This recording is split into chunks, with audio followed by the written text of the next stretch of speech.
A paz do Senhor, meus irmãos.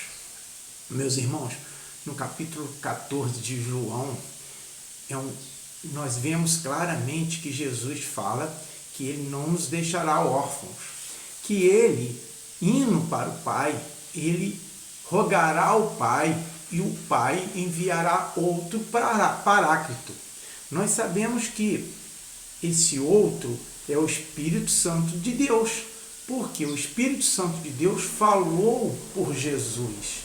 Nós sabemos que Jesus falou segundo o Pai o determinou. E Jesus fez as obras que o Pai lhe pediu. Então, Jesus em tudo foi obediente ao Pai. Em tudo, irmãos, literalmente em tudo. Mas Jesus, ele fala que não nos deixará órfãos. E então, quando da ida de Jesus ao céu, depois de ter cumprido toda a vontade do Pai para nos resgatar dos laços do pecado e da morte, Jesus rogará ao Pai e o Pai enviará um outro paráclito. Observem o que Jesus falou, irmãos, outro paráclito, que tem parte com Jesus, porque falará as mesmas coisas que Jesus e recordará todas as palavras de Jesus. O paráclito é o nosso defensor, irmãos. É o nosso defensor perante o mundo, perante os homens do mundo. E o paráclito, ele nos ensinará todas as coisas, segundo a vontade do Pai. Mas, irmãos, tem uma condição, irmãos. O próprio Senhor Jesus nos fala que é aquele que ama Jesus. Irmãos, para amarmos Jesus, precisamos amar o Pai que o enviou e vivermos segundo a vontade do Pai, realizando o que agrada ao Pai. Porque Jesus fez todas as coisas de acordo com o agrado do Pai. E é por causa disso que Deus não o abandonava. Por quê? Porque Jesus realizava as obras que agradavam ao Pai.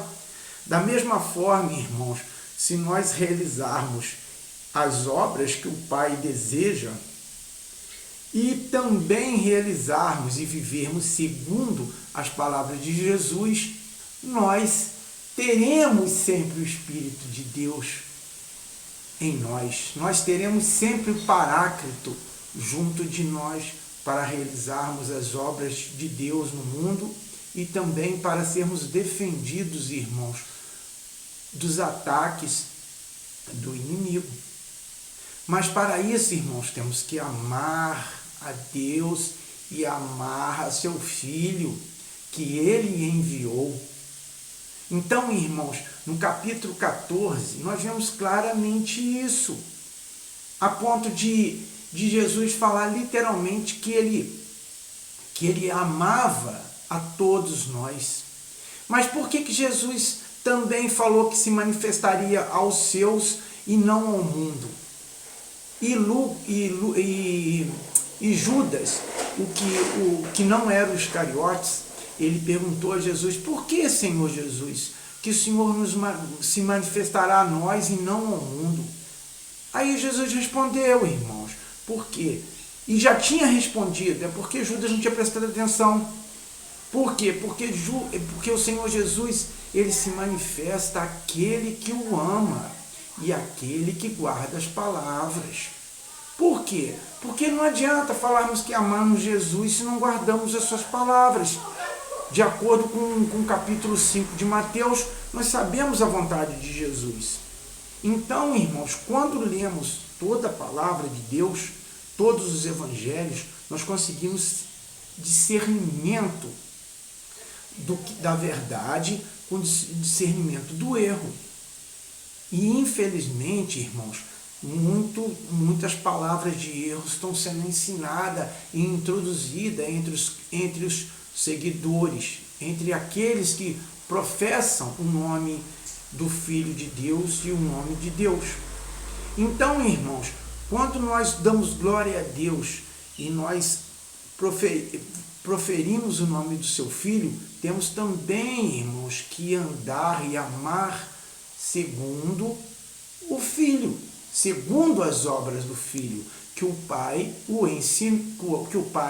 ensinou a realizar.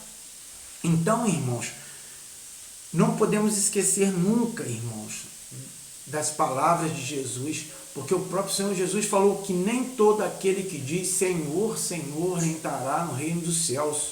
E por que, irmãos, que Jesus falou isso? Por quê? Porque muitos dos que dizem Senhor, Senhor, muitos daqueles que dão glória a Deus, irmãos, não vivem segundo a vontade do Pai, não vivem segundo as palavras de Jesus e os ensinamentos de Jesus.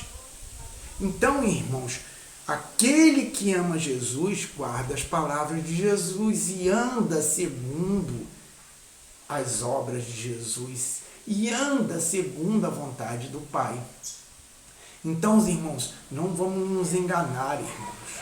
Não vamos nos enganar por homens que falam que somente a fé salva. Ora, irmãos, a fidelidade, a misericórdia e a justiça é que nos salvam. Por quê? Porque Jesus é a palavra de Deus e Ele nos pediu para vivermos segundo a fidelidade, segundo a misericórdia e segundo a justiça. Então, irmãos, não vamos ser confundidos por esses homens que falam meias palavras, mas que vivamos e ouçamos o Filho de Deus que nos ensina a totalidade, que nos leva e nos conduz ao verdadeiro. Amém, irmãos? Vamos então ler o capítulo 14, vamos ler todos os evangelhos e vamos ficar atentos. Fiquem com Deus, que Deus abençoe a vida de todos.